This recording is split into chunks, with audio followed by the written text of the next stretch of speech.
Šurmulys su Jėzumi. Kasdienybė su Dievu.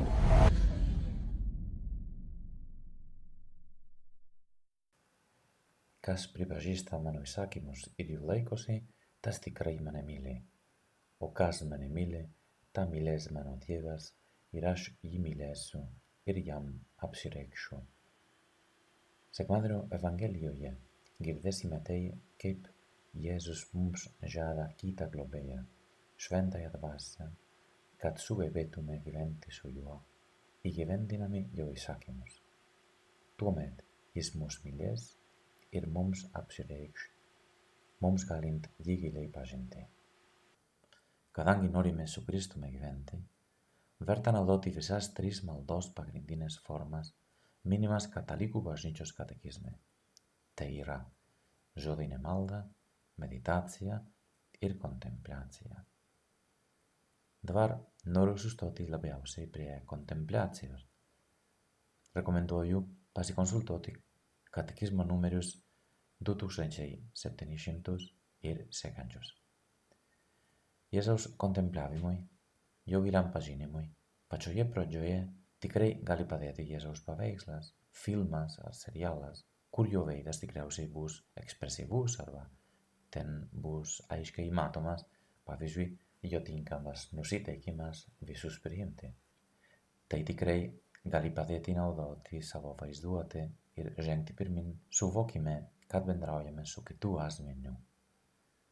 Bet manau, kad kuo greičiau verta nenaudoti jokių kitų priemonių, knygos, užrašų, įrašų, net šurmulys su Jėzumi, tik šventosios dvasios lydėjimą ir kartu Dievo Tėvo lydėjimą, kuris tikrai yra mūsų galutinis tikslas, mūsų maršruto galas, mūsų uostas, bet tam, kad po to galėtume vis laisviau bendrauti su trimis Dievo trejybės asmenimis. Įsivaizduokime tokį vaizdą. Norint savo širdyje bendrauti su Jėzumi, pradžioje gal pati širdis yra kaip visiškai nesutvarkyta sodyba, kur priaugo visokių augalų, krūmų, net medžių ant namo stogo. Tokia apleista ji buvo iki šiol.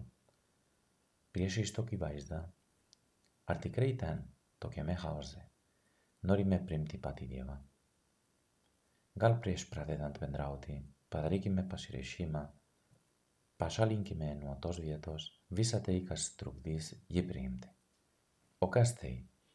Akivaizdu, man atrodo, kad tai visų pirma turėsime atsisakyti triukšmų, vaizdų, skonių, nes norime pasilikti dviese.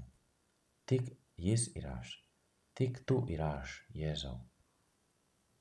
Jeigu noriu įsivaizduoti jį judint, kalbant, reaguojant į žmones, į mane, į pačią aplinką, man reikia jį giliai pažinti. Bet ne tik dėl to, kad jeigu skaitysiu apie jį ir sužinosiu daugiau detalių apie jo gyvenimą, aplinkybės ir panašiai, aiškiau jį kontempliuosiu. Tai tikrai galės padėti meditacijai, jo ieškojimui, jo valios sužinojimui, o tai antroji maldos forma, pasak katekizmo. Dabar reikės kuo labiau asmeninti susitikimą. Išvengti bet kokio anonimiškumo. Kodėl? Dabar norime tiesiog pažinti jį ir jam leisti įeiti į mūsų gyvenimą taip, kad po truputį mes būtume vis giliau persmelkiami jo žvilgsnių, mąstymų, projektų, lūkesčių, aistrų, jausmų, žodžių, prioritetų, žodžių, jo širdies jautrumo. O tai, Jėzau, suprantu, kad yra nuotykis, kelionė, iššūkis, kuriam reikia palydėjimo. Taip, būtinai reikės žmogiško dvasinio palydėjimo per visą šį laiką, bet virs viso reikės Dievo meilės, šventosios dvasios lydėjimo, nes šį kartą kalbame apie beveik visiškai nežinomą ir mums visiems žmonėms labai žadantį, bet naują, įspūdingą žemyną, tai yra Jėzaus širdį. Visų pirma, Jėzau, esame dviese. Aplink nėra nei kambario, nei pastato. Tik ramybė, tu ir aš. Suvokiu tuo pačiu, kad pas mane ir širdyje, ir prote verda nemažai dalykų. Man atrodo, tarsi būčiau Anglų Karolio III puotos virėjas, kuriam visi kiti darbuotojai paliko vieną paruošti iškilmingus pietus ar vakarienę miniai svečių. Bet man tai svarbiausia pačiam naujam karaliui. O aš dar nepradėjau sutvarkyti nei pusės savo reikalų. Tačiau jau atvykę svečiai laukia, o man tai netikėtai per anksti. Tikrai per ankstoka. Nežinau kur dėtis, ką daryti, kur slėptis, nes visų pirma, Jėzau, turiu pripažinti, noriu slėptis nuo tavęs, vengti tavo žvilgsnio. Ir man gal gėda, nes manau, kad nesu pasiruošęs, nesu vertas, arba esu nešvarus, nežinau. Žodžiu, nenoriu dabar, nes nelaiku atėjo ta valanda. O gal pirmą dieną tau taip sakau, ne Jėzau, ne šiandien, o rytoj ar kitą savaitę pažiūrėsim, kaip klostysis aplinkybės. O kitą kartą gal jau pradedame kitaip. Pavyzdžiui, grįžau pas tave, Jėzau. Noriu pašalinti visas kliūtis iš mano proto, iš mano širdies, iš mano valios, kad tik tai turėčiau vieną tikslą – pabūti su tavimi, tave pažinti. Dėl to išreiškiu savo norą, jeigu drįstu, kad suteiktum man ir visiems šiandien besimeldžiantiems žmonėms tokia didžiulė malonė. Leisk mums įeiti į tavo širdį, bet irgi padėk mums leisti tau perbristi kiekvieno širdies sieną ir ten pasilikti ir nuo tol niekada neišeiti. Dabar pokalbis kitoks, nes pradedame prakalbinti Jėzų, nesislėpdami, rodydami savo gilius širdies norus. Tai nėra viskas, bet yra nebloga pradžia. Gal jau vėliau išeina tokio pobūdžio kreipimasis į mokytoją Kristų. Jau susitikome, Jėzau, keletą kartų, o jau šiandien sugebėsiu tau pasakyti visą tai, ką vakar galvojau, bet nepasakiau apie savo neadekvatumą, nepasiruošimą. Galų gale įsipasakojau, Jėzau. Tam man padėjo tai, ką skaičiau vienoje knygoje apie maldą. Tai yra tikras pasakojimas iš vieno Meksiko arkivyskupo apie tai, kaip pamaldus žmogus bandydavo tave kontempliuoti. Rašo arkivyskupas. Prisimenu vieną sielą, kuri pasiekė labai aukštą maldos lygį, atlikdama šią paprastą procedūrą. Jis tardavo sau. Jei pamatyčiau mūsų viešpatį, ką aš jausčiau, ką jam sakyčiau, kaip elgčiausi su juo.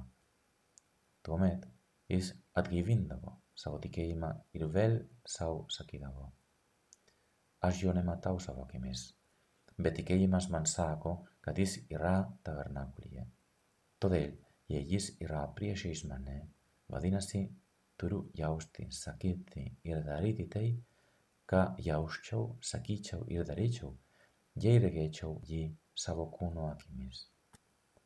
Taip jis gaivino savo tikėjimą ir palengvino ryšį su Dievu.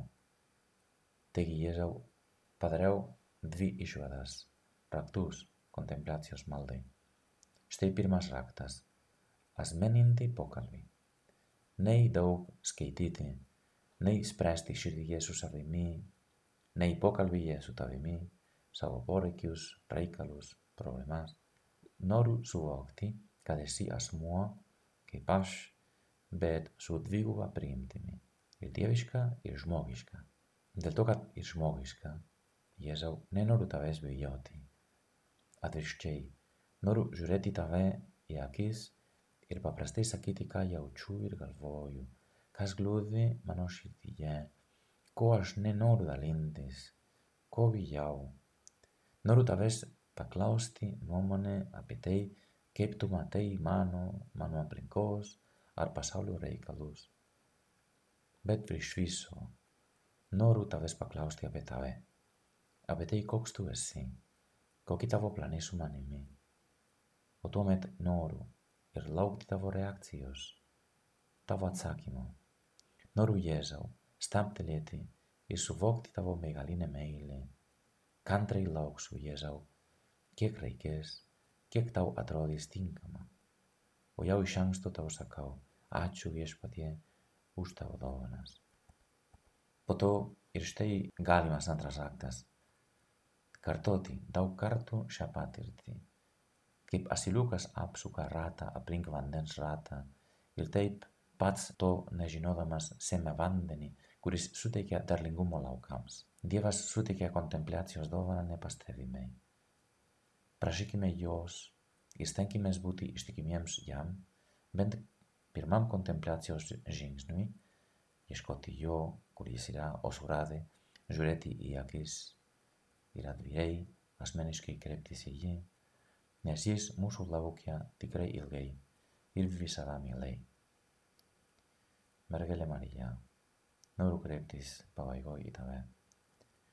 Šventoji dvasia, irgi tau, Viešpatie, išmokykite mus žingsnį po žingsnio kontempliuoti Jėzų, kaip jis pats pamokino savo apaštalams. Taip galėsiu vis labiau gyventi su juo gyvenimo šurmulį, Dievo Tėvo man paruoštoj širdies ir dangaus buveinėje.